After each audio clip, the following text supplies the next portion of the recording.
una ciudad en los confines del mundo siempre ha habido problemas fraguándose bajo tierra. Miren esto, es una caja cerrada. Dinamita. No pienso tocarla más. Desde forajidos desalmados Se oyeron 3 disparos. El capataz cayó muerto. a pruebas de armas prohibidas. ¿Los exponían a gas? Tenían grandes ampollas en brazos y manos. Construir una nación en las antípodas era un proyecto letal. Varios hombres murieron aquí abajo, haciendo lo que estoy haciendo yo ahora. Los secretos de Sydney, Australia, revelados en Ciudades bajo tierra. Sydney.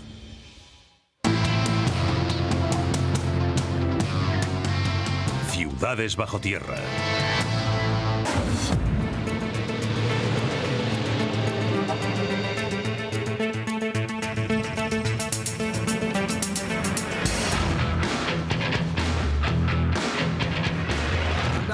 Soy Don Whitman, estoy en Sydney, Australia. Esta ciudad es similar en tamaño a Washington, pero bajo ella hay secretos sorprendentes, conspiraciones perversas e inverosímiles héroes de todo un continente. Sydney se construyó con el sudor de trabajadores reclusos enviados desde muy lejos para apuntalar un imperio. Pero acabaron construyendo una nación tremendamente independiente. Desde escondrijos de armas químicas encubiertos hasta forajidos de las tierras vírgenes australianas, desenterraremos la historia de Sydney.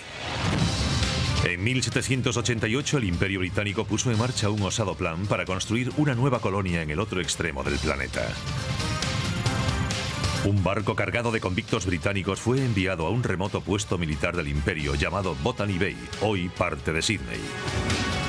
A comienzos de la Segunda Guerra Mundial, la desolada colonia prisión se había convertido en una parte vital del imperio. Pero durante los primeros 50 años, más o menos, no fue sino un carísimo vertedero de criminales.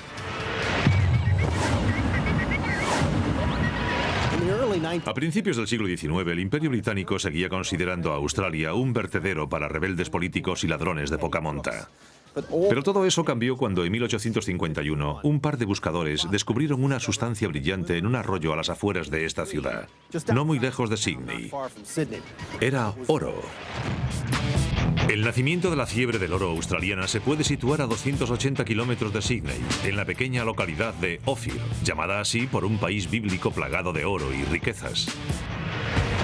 He quedado con un hombre llamado Andrew Stackpool. Es un historiador colonial que me llevará a la mina de oro de Gunadu. Gunadu se ha explotado desde hace más de un siglo. Sigue en funcionamiento hoy en día y produce un material bastante aprovechable como, por ejemplo, parte del oro que se usó en las medallas de los Juegos Olímpicos de Sydney. Hola, Andrew. Don, bienvenido a Australia. Las minas de Ophir son un peligroso hormiguero de viejos pozos verticales ruinosos del siglo XIX y túneles más recientes, alguno de los cuales todavía se sigue excavando. Aún no se ha extraído todo el oro de estas minas, ¿verdad? Ni mucho menos. ¿En serio? No, créeme, ni mucho menos. O sea que a lo mejor tenemos suerte. Podríamos tenerla, quién sabe. En 1814 se encontraron aquí rastros de oro, pero al principio no se creó ninguna mina. La pequeña clase gobernante de la colonia temía que la fiebre del oro enloqueciese a sus ingobernables trabajadores convictos. Había una clase alta australiana formada por británicos y que tenían enormes extensiones de tierra. La mayoría de la gente que no era de esa clase trabajaba para ellos. Y si se desataba una fiebre del oro, podrían perder a todos estos trabajadores. Y eso volvería al país muy inestable. Pero en 1849 los australianos oyeron hablar de una fiebre del oro en California, a unos 11.000 kilómetros de distancia, donde se hacían fortunas de la noche a la mañana.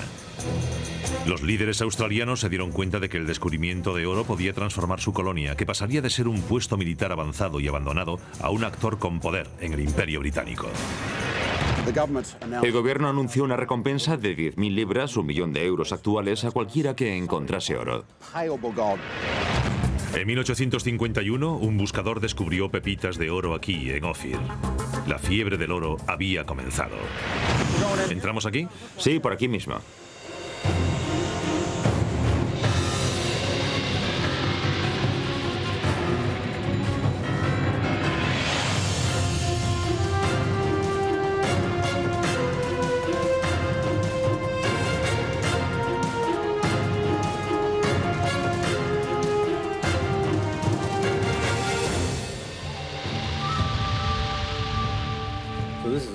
Todos estos son puntales antiguos. Muy antiguos, sí.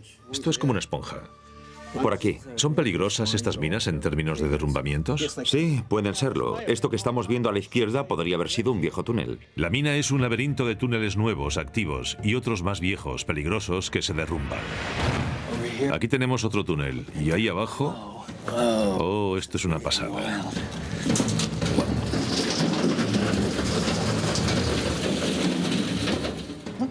Fíjense en esto, es como un laberinto de túneles. Hay uno que baja, uno que va hacia allí.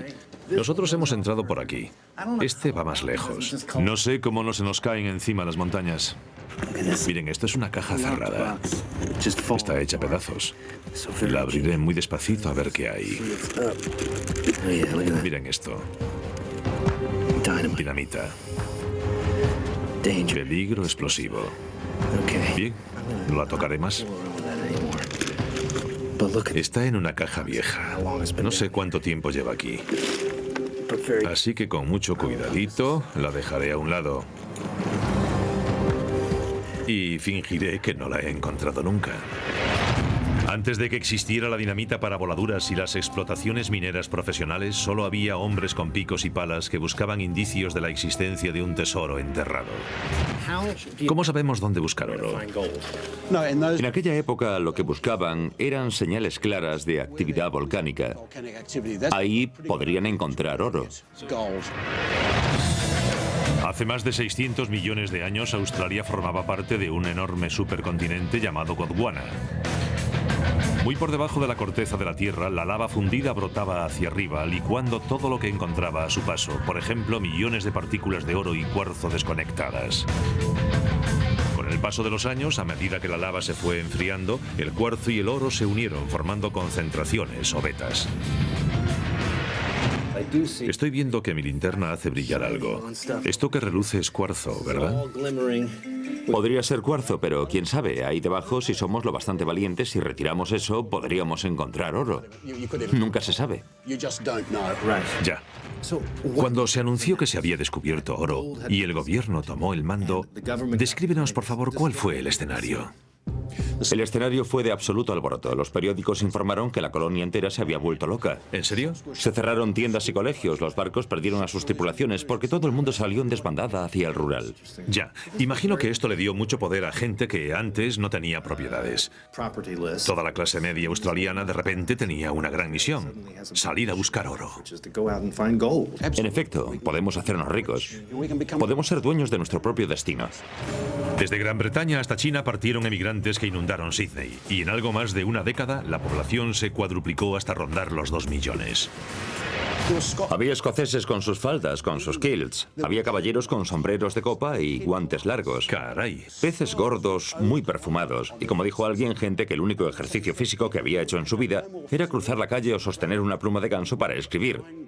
Se presentaron aquí para intentar probar suerte con un pico y una pala.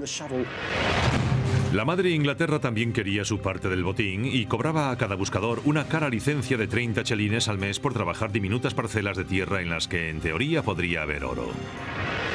La policía se presentaba y solicitaba la licencia. Muéstrenos su licencia, y si la tenías en la tienda, si no la llevabas encima, te detenían. Te multaban con 5 libras. No tengo 5 libras porque no estoy ganando dinero, así que había enormes tensiones. La gente vivía en condiciones muy lamentables y tenían a la autoridad encima en todo momento. Les decían: muéstrenos su licencia, muéstrenosla. Bajo tierra comenzó a formarse un movimiento de resistencia explosivo. En 1854, 1.500 trabajadores de las minas se levantaron en una revuelta sangrienta conocida como Empalizada Eureka. Murieron 5 soldados, unos 50 mineros resultaron muertos o heridos. Pero de toda esa sangre, de todo ese esfuerzo y de esa revuelta, nació una real orden. La licencia de minería se derogó. Fue sustituida por el derecho de minería, que costaba 1 libra al año. Pero lo más importante es que hubo una votación en el Parlamento. Se formaron partidos. Y esos son los auténticos cimientos de la democracia en Australia. Por primera vez nuestro pueblo se alzaba como pueblo para votar y elegir su propio destino, sin el dictado de Inglaterra. Hay en todas direcciones.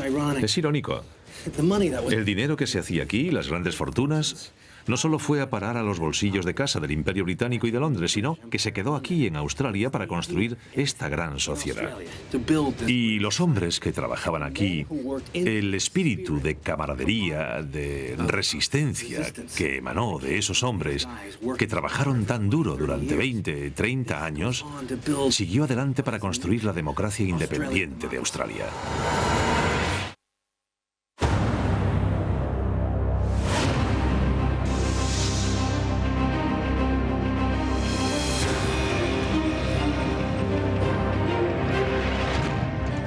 Durante siglos, Sydney, Australia, estuvo considerada el rincón más remoto del mundo. Pero en 1942 el mundo se había vuelto del revés. Los nazis habían invadido buena parte de Europa y Japón lanzaba su propio reinado del terror y ocupaba una amplia franja de territorios desde Hong Kong hasta Singapur. La guerra mundial estaba en el umbral de Sydney. Durante 3 años y medio, a partir del 19 de mayo de 1942, las fuerzas australianas y estadounidenses importaron casi 1 millón de armas de gas mostaza y fosgeno desde Gran Bretaña y los Estados Unidos. Las terribles armas que habían conmocionado al mundo en la Primera Guerra Mundial todavía eran objeto de enorme polémica.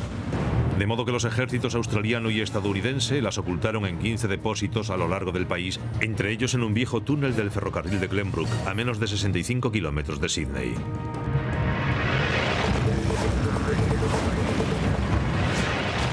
He quedado con Arthur Lewis y Geoff Byrne, que eran adolescentes cuando sirvieron en el túnel de Glenbrook.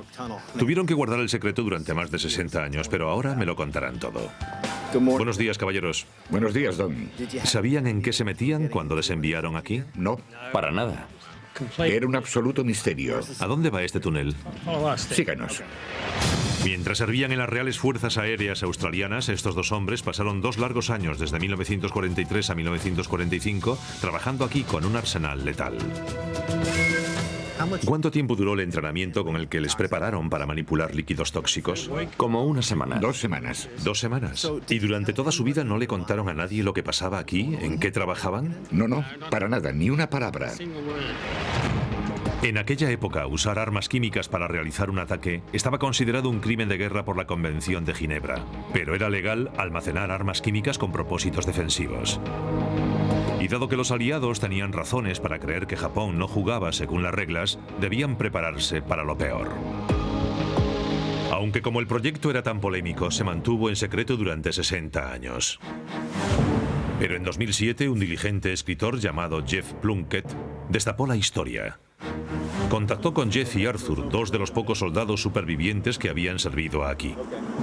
Ambos hombres rompieron finalmente su silencio y contaron el letal secreto de Australia.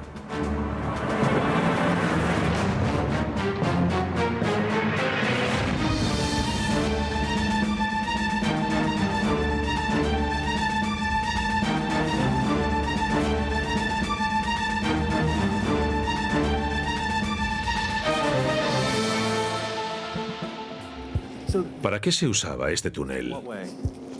Era una zona de almacenaje. Más o menos en la mitad de su anchura estaba llena de gas mostaza. Todo este espacio estaba lleno de ese letal gas mostaza, en bidones o en... En bidones y a veces en bombas. O sea que en diferentes tipos de latas. Sí, de latas. Había unas carretillas con las que los movíamos. Y una grúa para levantarlos. Hoy estos túneles fríos y oscuros se usan para cultivar setas. Pero hace 65 años estas condiciones de frío y oscuridad eran perfectas para almacenar uno de los arsenales más letales del mundo.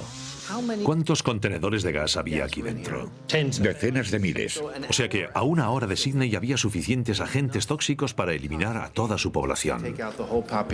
Sí. Increíble. La baja temperatura constante en el interior del túnel evitaba la posibilidad de que el volátil líquido explotase.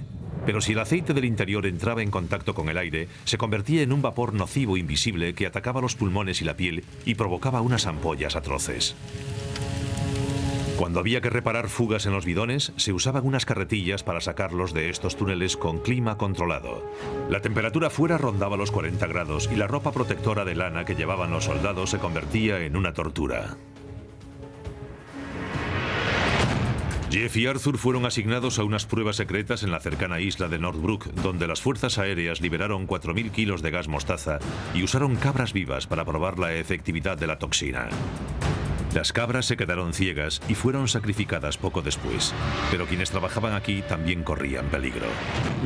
Llevábamos toda aquella ropa puesta, las máscaras de gas, y un día que salí a la jungla pensé, caray, qué calor.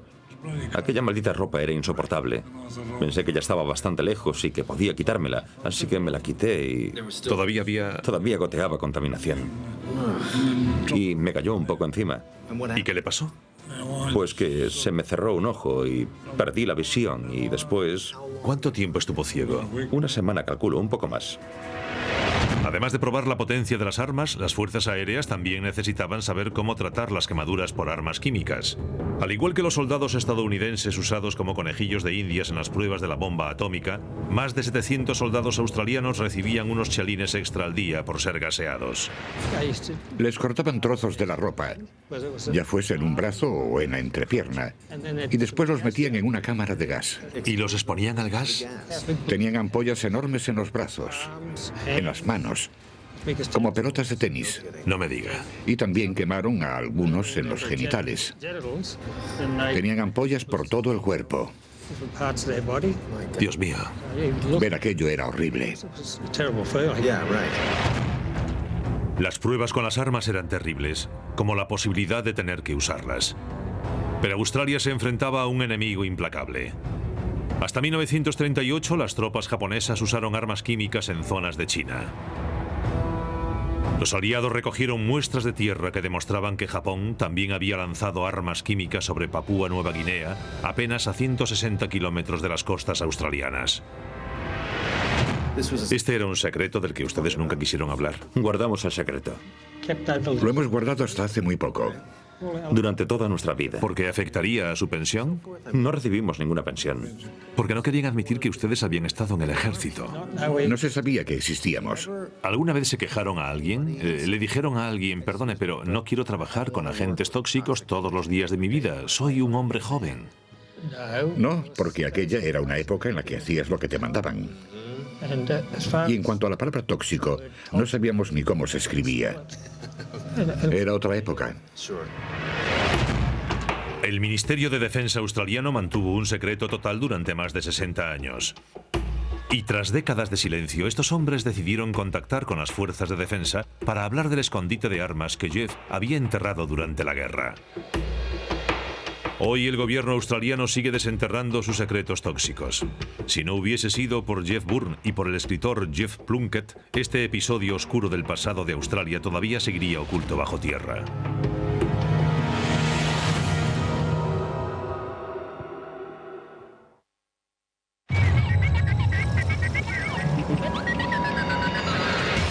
En la Segunda Guerra Mundial, el puerto de Sydney era un paraíso seguro para los aliados y un objetivo primordial para los japoneses. Pero mucho antes, estas aguas infestadas de tiburones constituían el muro de prisión por excelencia. Estamos en la costa de Sydney, en el mayor puerto natural del mundo. Y justo en medio está la Alcatraz de Australia, la isla Kokatu. Hace unos 150 años eso era un infierno, el hogar de cientos de presos brutales y sus tiránicos guardianes. Puede que fuesen un puñado de hombres salvajes y sedientos de sangre, pero también fueron conejillos de indias humanos de un despiadado experimento social dirigido por el Imperio Británico que quería extender su dominio mundial desde 16.000 kilómetros de distancia. He quedado con Bob Klatt. Trabaja en la autoridad portuaria de Sydney y lo sabe todo sobre la isla Kokatu. Hola, Don. Hola. Bienvenido a Kokatu. Entre 1788 y 1868, 160.000 hombres, mujeres y niños fueron deportados por vía oceánica a 20.000 kilómetros de distancia de Europa. Australia se convirtió en la colonia penal más famosa del mundo, con una población cuidadosamente escogida. Los primeros convictos eran personas que habían falsificado cosas, robado carne, materiales, cosas así. Poca cosa. De hecho, han salido pruebas a la luz de que tal vez hubo una cierta política de escoger a personas que tuvieran habilidades con las que pudiera fundarse una nueva colonia. Los convictos, que a menudo llevaban pesados grilletes, tenían que trabajar. Una de sus primeras tareas fue excavar 20 silos subterráneos de grano para la colonia en la piedra arenisca que pisaban. Los convictos hacían un agujero en la parte de arriba e iban descendiendo gradualmente. Tenía forma de botella. Descendían e iban bajando cada vez más y más a medida que iban excavando. Sacar el grano de estos agujeros oscuros en realidad era un trabajo peligroso. El trigo absorbe el oxígeno, lo que convierte a los hilos en potenciales cámaras de muerte. Esto tiene unos 7,5 metros de profundidad y está lleno de agua, así que no hay forma de que podamos bajar la cámara. ¿Me pasas la pequeña? Vale. Bajaré ahí e intentaré averiguar qué pasa. ¿Listo? Vale, allá voy. Caray, lo tenéis todo previsto. Vale, despacio, despacio. Despacio, vale. Un poco más. Un poco más. Y paramos. Fíjense en este lugar. Hay como 3 metros de agua subterránea debajo de mí. Si yo fuese un prisionero que trabajase en estos hilos, me mandarían aquí abajo. No así, con este bonito arnés y demás, sino con una cuerda de cáñamo alrededor de la cintura. Varios hombres murieron aquí abajo, haciendo lo que estoy haciendo yo ahora. Los cereales absorben el oxígeno y en un visto y no visto puedes ahogarte. Pero los trabajos peligrosos y el maltrato eran habituales para los prisioneros. Para asegurarse de que estos peligrosos malhechores no volverían nunca al continente, los guardianes lanzaban carne cruda al agua para atraer a los tiburones.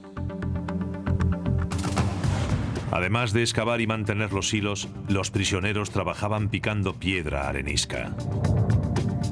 Esos bloques se usaron para levantar edificios públicos en Sídney y para construir su propia prisión. Un almacén humano de 2.000 metros cuadrados. Esto fue lo que se hizo a gran escala en toda Australia. Usar a los prisioneros como colonos. Usar a los prisioneros para crear una sociedad, para crear Australia. Para los británicos, Australia era más que una prisión tamaño continente. Era una oportunidad de construir una supercolonia. Usando mano de obra reclusa gratuita, los británicos podían establecer un baluarte en el Pacífico. Ampliar hasta aquí su imperio les daría acceso ilimitado a los recursos y al comercio del lejano oriente. Esto era duro, estaba diseñado para ser duro. Era un trabajo arduo para reincidentes. Si eras lo bastante estúpido para fastidiarla, te mandaban aquí. Adelante, Don, echaremos un vistazo. De acuerdo. Así que esto es la cárcel. Sí. Y a ambos lados tenemos las celdas. No eran celdas. Era un pabellón grande que estaba cerrado. Ah, entiendo. Y aquí tenían 2 niveles de tablones de madera inclinados. Y la gente dormía así. Espera. ¿Los tablones de madera inclinados eran la cama? Eso es, exacto. Ahí era donde dormían. Estaban inclinados para que los guardianes pudiesen caminar de un lado a otro y saber exactamente qué estaba pasando. ¿Y cuántos prisioneros dices que había aquí? Había 3 pabellones. Estaba diseñado para 300 convictos. No es un edificio muy grande. No. ¿Y había 300 personas hacinadas aquí dentro? En la Inglaterra del siglo XIX, el número de delitos era aproximadamente de 220. Podían colgar a alguien o por robar un conejo o por asesinar. Los criminales proporcionaron una enorme mano de obra para construir la nueva colonia. Al principio, carteristas y criminales violentos eran encerrados juntos, pero desde 1839, la superpoblación de las prisiones obligó a la colonia a trasladar a los criminales más peligrosos que fueron enviados aquí, a la isla de Cockatoo. O sea que esto es una celda grande, básicamente. Eso es, con cubos para las necesidades. Qué bien. En el corredor central. Me imagino que aquí olería bien, ¿eh? El clima es casi tórrido, hacía mucho calor y dicen que la gente se colgaba de esos barrotes para respirar, para intentar respirar aire fresco.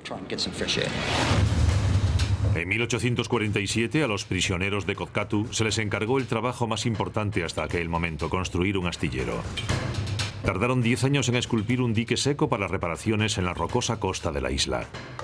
Casi 12 años después de terminado el dique seco, la prisión se cerró. En 1890, obreros libres, no presos, construyeron un segundo dique. En 1913, los dos muelles convertirían esta isla prisión desierta en el centro neurálgico de la floreciente flota naval australiana. La antigua colonia penal pronto se convertiría en un aliado vital en el mayor conflicto del siglo XX.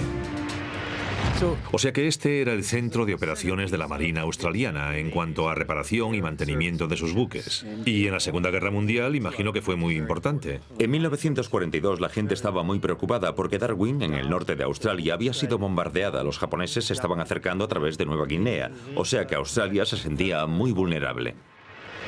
Durante la guerra en el Pacífico, un flujo constante de buques aliados, entre ellos varios navíos de los Estados Unidos dañados gravemente por los japoneses y necesitados de reparaciones urgentes, pusieron proa hacia la isla Kokatu, el único muelle de reparaciones importante en miles de kilómetros. Imaginemos qué aspecto tendría este lugar hace 70 años, en el máximo apogeo de la Segunda Guerra Mundial, en 1942. Tal vez habría algún buque americano aquí que estaría siendo reparado, que tal vez había sido atacado por un submarino japonés. Habría soldadores, electricistas, remachadores. Sería un hervidero de actividad. Vital para las operaciones diarias del astillero durante la guerra, era una sala de bombeo situada 10 metros bajo tierra que mantenía secas las gradas de reparación y hacía que la maquinaria de guerra pudiese navegar a toda máquina. Aquí dentro está exactamente como lo dejaron cuando se cerró el astillero. Aquí abajo estamos al nivel de la bomba.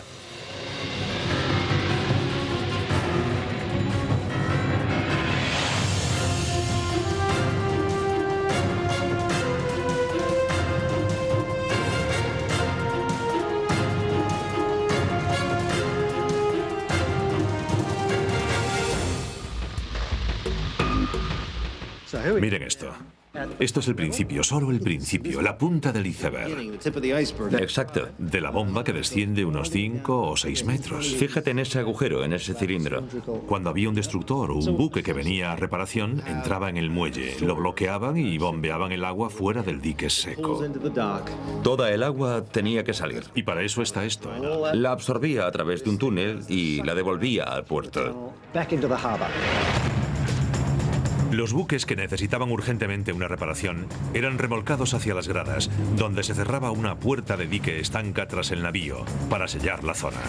Para crear un dique seco en el que trabajar, las bombas extraían 10.000 toneladas de agua por hora, dejando en seco las gradas y devolvían el agua vaciada al puerto. Todo esto de aquí es roca. Sí. Toda esta parte se ha hecho a cincel. Los cimientos de esta construcción son la propia roca. Así es. Estupendo.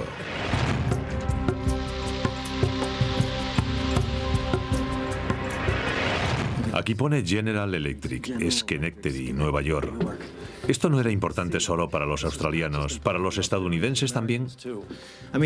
Todo el esfuerzo de guerra aliado dependía de que este astillero reparase los buques. Sin este lugar, el esfuerzo de guerra aliado en el Pacífico Sur habría sido totalmente inútil.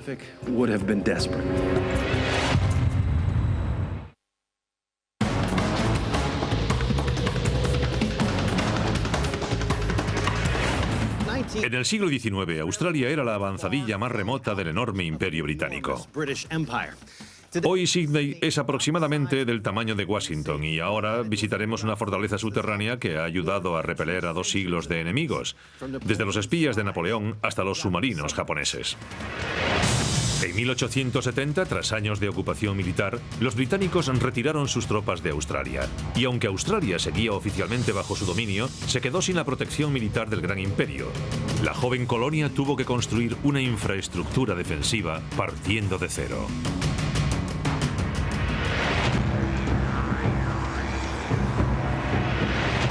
Bob Clark, que trabaja en la autoridad portuaria de Sydney, me ha llevado a una fortificación defensiva llamada Media Cabeza. Se construyó originalmente en la década de 1870 y fue reforzada cuando la Segunda Guerra Mundial llegó hasta el umbral de Sydney. Estamos en la entrada del puerto. Exacto, esto es el puerto propiamente dicho. Y todo esto que nos rodea son fortificaciones. Así es, estamos rodeados por los fuertes que protegen el puerto. Los convictos de la isla Kokatu habían excavado en la roca un dique seco que con el tiempo usaría la Royal Navy. Pero ese muelle naval de élite había convertido a Sydney en objetivo de los ataques de las fuerzas navales y aéreas japonesas. De modo que para proteger a su flota naval y a la ciudad, 3 posiciones de artillería en el norte, en el sur y en media cabeza crearon un sistema de defensa triangular que sería casi imposible de atravesar por ningún buque japonés. Fíjate en el tamaño de este pedestal. Enorme. Aquí había un cañón de 6 pulgadas, unos 15 centímetros, por si se acercaba alguien. Pero los cañones más grandes, que eran de 23 centímetros, se montaban en la punta norte. Los enormes cañones necesitaban una gran cantidad de munición. Y los 275 metros de túneles construidos originalmente en 1871 eran perfectos para almacenar y trasladar munición sin ser vistos, protegidos bajo tierra. ¿Bajamos por aquí? Por aquí, esto nos llevará abajo. Muy bien. Estaremos debajo de los cañones. Creo que sí, esta es la base donde se apoyan. Estupendo. Entremos por aquí.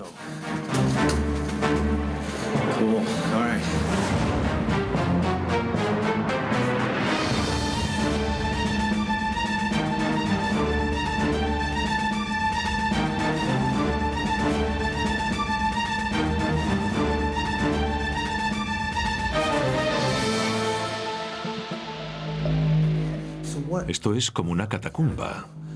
¿En qué época estamos? ¿De cuándo es este fuerte?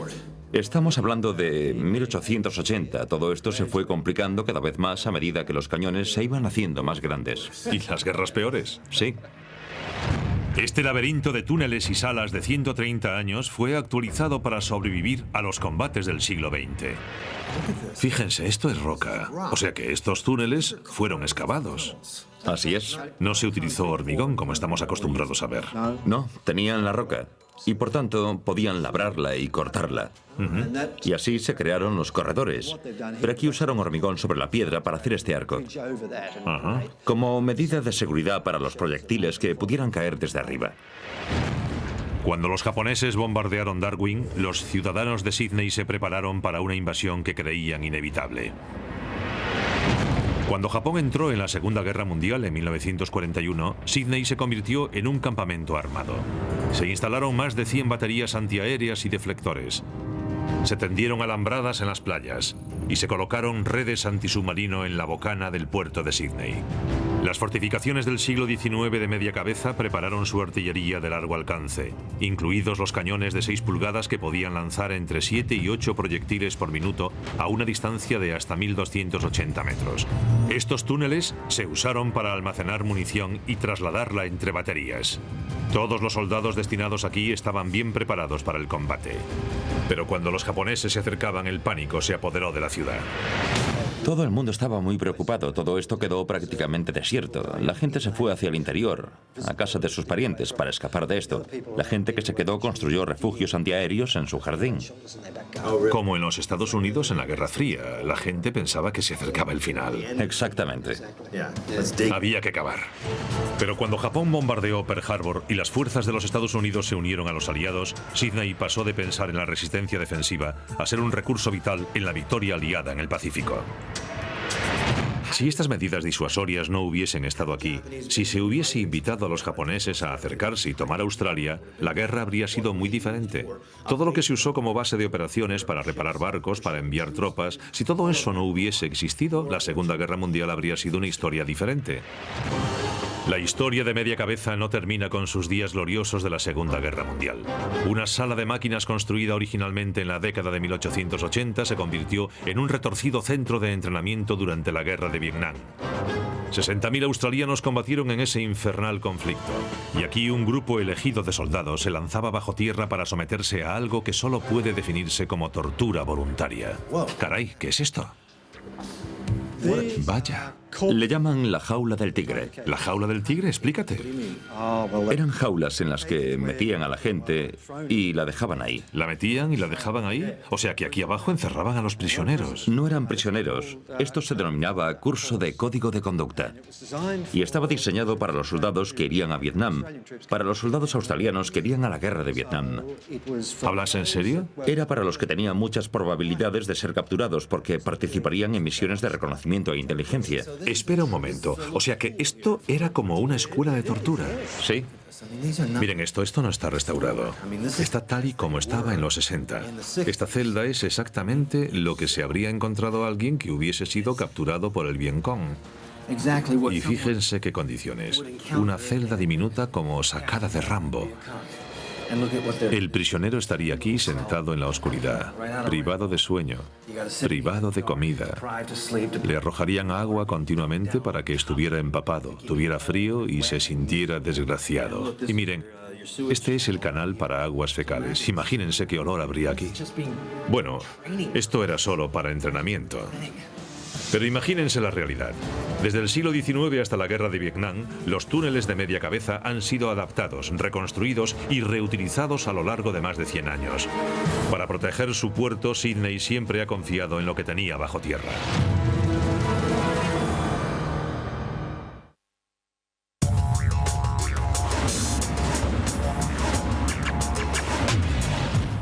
Cuando pensamos en el salvaje oeste, mucha gente piensa en Jesse James o Billy el Niño, legendarios forajidos estadounidenses que aprovecharon una época sin ley al comienzo de la expansión americana. Pero imagínense un continente de asentamientos improvisados, poblado en gran medida por convictos. Mucho antes de Butch o Sundance, Australia ya conocía a los forajidos más despiadados que hayan existido, los Bushrangers, y el único lugar en el que estos fugitivos desesperados podían ocultarse eran las innumerables cuevas del país.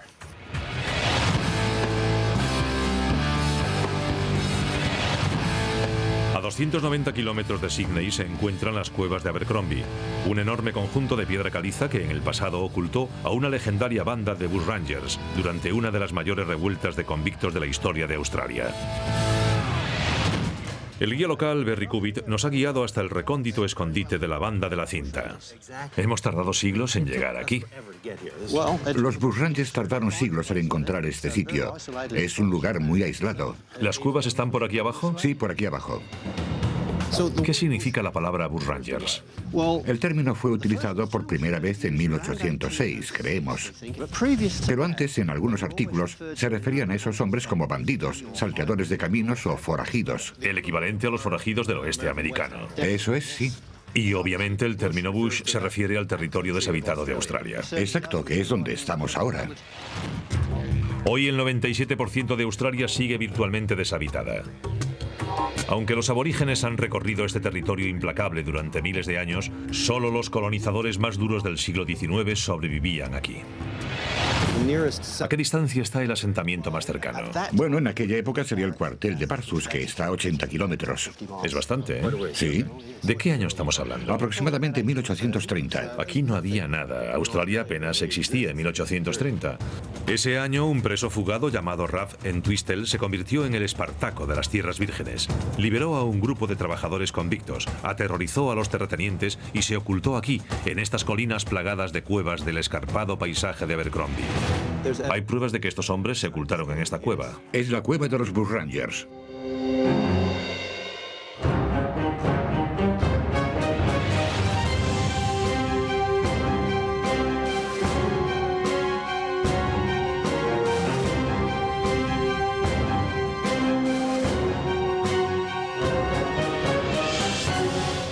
La cueva de los Bushrangers, ¿vale?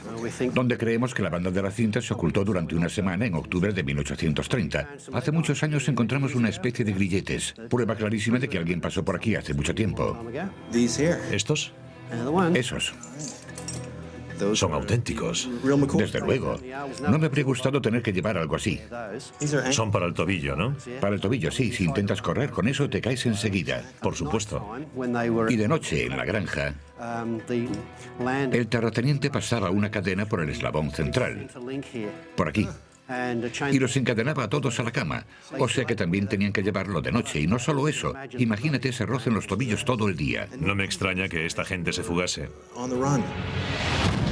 La saga de la banda de la cinta comenzó cuando un joven recluso llamado Ralph Entwistle, que prácticamente era esclavo de un terrateniente local, fue azotado por bañarse desnudo un día de calor. Furioso, el antiguo prisionero modelo se escapó y se llevó a un grupo de hombres con él.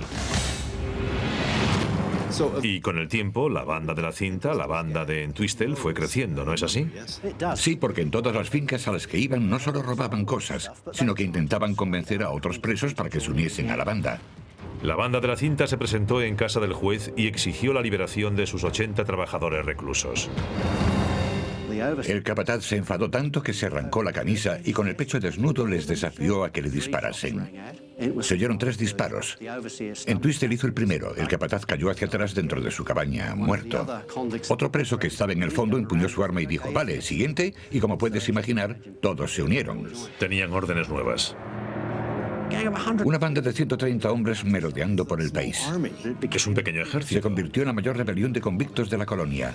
Supongo que la sociedad australiana de la época estaba aterrorizada. Se sentía muy amenazada. Básicamente estaba Sydney y luego un enorme campo abierto alrededor. Uno de los mayores problemas era que todos los pequeños granjeros temían por su vida. Y eso no se podía consentir. Buscados por robo y asesinato, una banda de 130 convictos ingobernables enseguida se convirtió en inmanejable. Entwistle huyó con un puñado de hombres de confianza y encontraron una cueva siguiendo el río. Encontraron el río a unos 15 kilómetros más arriba de donde estamos. La cueva está dividida en 3 cámaras separadas, enterradas 30 metros bajo la montaña. Una cueva más pequeña próxima era el establo para los caballos. Con un suministro de agua potable constante para la banda y los animales, por no mencionar que dentro la temperatura era más fresca, el conjunto de las cuevas de Abercrombie era el escondite ideal. ¿En qué zona vivían estos hombres? Estamos exactamente en la zona en la que vivían. O sea que aquí era donde hacían fuego. Más o menos por aquí. Creemos que en esta zona era donde hacían el fuego. Hemos encontrado pruebas de que aquí hubo humo hace muchos años. Me imagino una hoguera, los hombres tumbados por aquí como si estuvieran al aire libre, pero en una cueva. ¡Qué pasada! Es como si tuviésemos 4 habitaciones diferentes en una sola cueva. No me sorprende que pensasen que podían salir adelante. No me sorprende. Si estás enterrado aquí, en plena naturaleza, a 65 kilómetros del asentamiento más cercano, ¿por qué iba nadie a buscarte aquí? Pero al final los soldados siguieron el rastro de la banda hasta aquí. Los forajidos escaparon de la cueva, pero fueron apresados en sus proximidades y colgados. Pero 30 años después, durante la fiebre del oro, este territorio siguió siendo un escondrijo muy adecuado para miles de forajidos, dispuestos a caer sobre los mineros que transportaban sus valiosos cargamentos a la gran ciudad. La historia de los Burrangers continúa. Tiene su propia evolución, ¿no es así? Parece que sí, porque aunque estos hombres, la banda de la cinta, eran convictos fugados que se rebelaron contra la forma en que los trataban, mucho después, durante la fiebre del oro, apareció la avaricia y asaltaban las diligencias del correo y robaban convoyes de oro. Creo que hablas con admiración de esos hombres. De estos hombres sí, eran bushrangers. Tal vez con el tiempo se convirtieran en auténticos canallas. Creo que a veces tendemos a romantizar las cosas demasiado. En los Estados Unidos hacemos lo mismo, Billy el Niño y... He oído hablar de ellos. Aunque los Burrangers acabaron convirtiéndose en símbolos del espíritu australiano de libertad, en su momento eran el enemigo público número 1. Sabían que no les juzgaría ningún tribunal y que no habría tribunal de apelación. No existía amnistía internacional, no podían recurrir a nadie, solo ocultarse bajo tierra.